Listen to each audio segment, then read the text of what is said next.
இஸ்ரா என்கிற அந்த பயணமும் மிஹராஜ் என்கிற பயணமும் வித்தியாசம் இருக்கிறது. என்ன வித்தியாசம்? இஸ்ரான்னு சொன்னா என்ன, மிஹராஜ்னு சொன்னா என்ன? மக்கால இருந்து பைத்துல் முகத்தஸ் வரைக்கும் செல்லக்கூடிய பயணத்திற்கு இஸ்ரா அப்படின்னு பேர். பைத்துல் முகத்தஸில் இருந்து அல்லாஹுவை சந்திப்பதற்காக செல்லக்கூடிய பயணத்திற்கு மிஹராஜ் என்று பேர். இஸ்ரா என்கிற அந்த வார்த்தைக்கு என்ன அர்த்தம் அப்படின்னு சொன்னா இரவு பயணம் அப்படின்னு அர்த்தம். என்ன பயணம்? இரவு பயணம். மிஹராஜ் என்கிற வார்த்தைக்கு என்ன அர்த்தம்னு சொன்னா மேல் ஏறி செல்லுதல், மேலேறி செல்லுதல் அப்படின்னு அர்த்தம் மிஹராஜ். இஸ்ரா என்கிற அந்த பயணத்தை ஒருவர் மறுத்தாரு அப்படின்னு சொன்னா அவர் காஃபிர் ஆயிடுவார். என்ன ஆயிடுவார்? காஃபிர் ஆயிடுவார்.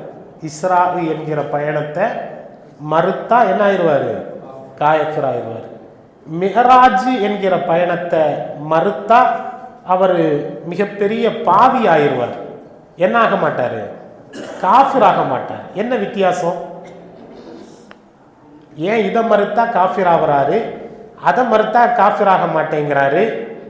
மக்கா டு பைத்துல் முகத்தஸ் வரைக்கும் உள்ள பயணத்தை மறுத்தா காஃபிர் ஆயிடுவார். பைத்துல் முகத்தஸ் டு அல்லாஹ் சந்திக்க போன அந்த பயணத்தை மறுத்தா பெரும் பாவி ஆயிடுவாரே தவிர என்ன ஆக மாட்டாரு? காஃபிர் ஆக மாட்டார். என்ன காரணம் யாருக்கா தெரியுமா?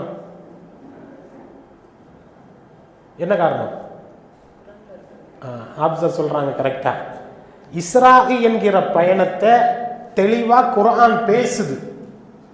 இஸ்ரா என்கிற பயணத்தை பத்தி சுப்ஹானல்லதி அஸ்ரா பி அப்திஹி லைலம் மினல் மஸ்ஜிதில் ஹராமி இலல் மஸ்ஜிதில் அக்ஸா. இஸ்ரா பயணத்தை பற்றி குர்ஆன் என்ன செய்து தெளிவா சொல்லுது.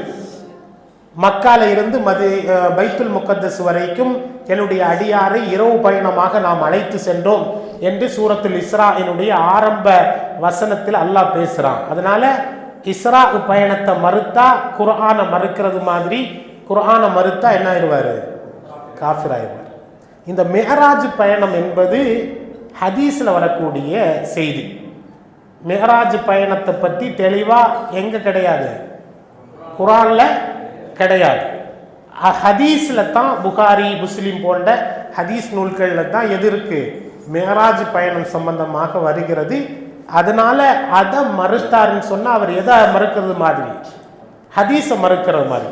ஹதீஸை ஒருவர் மறுத்தாருன்னு சொன்னா அவர் பெரும் பாவியாக மாறுவாரே தவிர என்னவா மாற மாட்டாரு? காஃபிராக மாற மாட்டார். குர்ஆனையோ குர்ஆனுடைய வசனங்களில ஏதாவது ஒன்றையோ மறுத்தால் காஃபிரா என்ன செய்துவாரு? மாறிடுவாரு. ஹதீஸை மறுத்தா பாவியாக மாறுவாரே தவிர காஃபிராக என்ன செய்ய மாட்டார்? மாற மாட்டார்.